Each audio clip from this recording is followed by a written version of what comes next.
അസ്സലാമു അലൈക്കും. എല്ലാവർക്കും നമസ്കാരം. Welcome back to my channel. Mecca Medina വിശേഷങ്ങളൊക്കെ വീഡിയോ മുമ്പ് ചെയ്തിരുന്നു. അതിൽ മദീനയിലെ വീഡിയോസ് മുഴുവനായിട്ടില്ല. അപ്പോൾ മദീനയിലെ വിശേഷങ്ങൾ ഉൾക്കൊള്ളിച്ചിട്ടുള്ള വീഡിയോ ആണെന്ന് ചെയ്യുന്നത്. വീഡിയോ കാണുമ്പോൾ ഇഷ്ടമാവുന്നുണ്ടെങ്കിൽ ലൈക്ക് ചെയ്യാനും സബ്സ്ക്രൈബ് ചെയ്യാതെ കാണുന്നവരുണ്ടെങ്കിൽ സബ്സ്ക്രൈബ് ചെയ്ത് കൂടെ ബെല്ലൈക്കണമെന്ന് ക്ലിക്ക് ചെയ്യാനും മറക്കരുത്. അപ്പോൾ നമുക്ക് വീഡിയോയിലേക്ക് കിടക്കാം. അപ്പോൾ ഇതാ രണ്ടാമത്തെ ദിവസം ഞങ്ങൾ മദീന സന്ദർശനത്തിന് ഇറങ്ങുകയാണ്.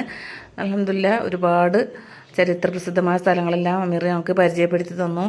ഇപ്പോൾ അതാ ഈ കാണുന്നത് മസ്ജിദുൽ ഖിബ്ലത്തൈനിയാണ്. നല്ല തിരക്കുണ്ടായിരുന്നു മസ്ജിദിൻ്റെ ഉള്ളിലായിട്ട്. മസ്ജിദുൽ ഖിബ്ലത്തൈനിയുടെ ഉള്ളിൽ നിന്ന് എല്ലാവരുടെയും നിസ്കാരമൊക്കെ കഴിഞ്ഞ് ഞങ്ങളവിടെ നിന്ന് തിരിച്ചു പോരുകയാണ്.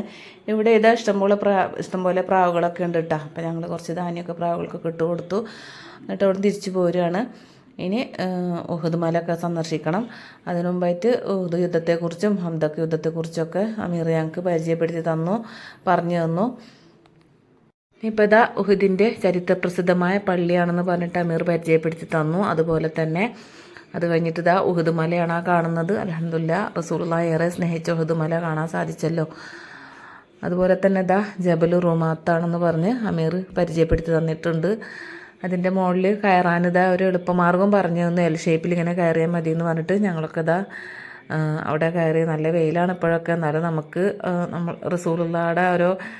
റസൂലുള്ള സ്നേഹിച്ച ഓരോ ഭാഗങ്ങളും അതുപോലെ തന്നെ റസൂലുള്ളാഹി സഹാബത്തും നടന്ന പുണ്യ സ്ഥലങ്ങളൊക്കെ നമുക്ക് കാണാനുള്ള ആ ഒരു ആഗ്രഹം കൊണ്ട് നമ്മുടെ വെയിലൊന്നും നമുക്കൊരു പ്രശ്നമായിട്ട് തോന്നുന്നില്ല. അങ്ങനെ ഇതാ അതിൻ്റെ മുകളിൽ കയറി നിന്നപ്പോൾ താഴ്ഭാഗം കാണാനൊക്കെ നല്ല ഭംഗിയുണ്ടായിരുന്നു. ഇവിടെ ഇതാ അവിടെ ഇവിടെയൊക്കെ ആയിട്ട് സാധനങ്ങളൊക്കെ വിൽക്കാൻ വേണ്ടിയിട്ട് ഇരിക്കുന്നവരൊക്കെ കാണുന്നുണ്ട്. അപ്പോൾ ഇതാ അത് കഴിഞ്ഞ് ഞങ്ങൾ അവിടെ നിന്ന് പോകുന്നപ്പോൾ ഇവിടെ ഒരു ഈത്തപ്പഴത്തിൻ്റെ തോട്ടമൊക്കെ കാണുന്നുണ്ട്. അപ്പോൾ ഈ വീഡിയോയിൽ മദീനയിലെ വിശേഷങ്ങൾ ഇത്രയേ ഉൾക്കൊള്ളിച്ചിട്ടുള്ളൂ. ഇൻഷാ അള്ളാഹ് ഇനി പുതിയൊരു വീഡിയോയുമായി വരാം. അതുവരെയും എല്ലാവർക്കും ബായ്.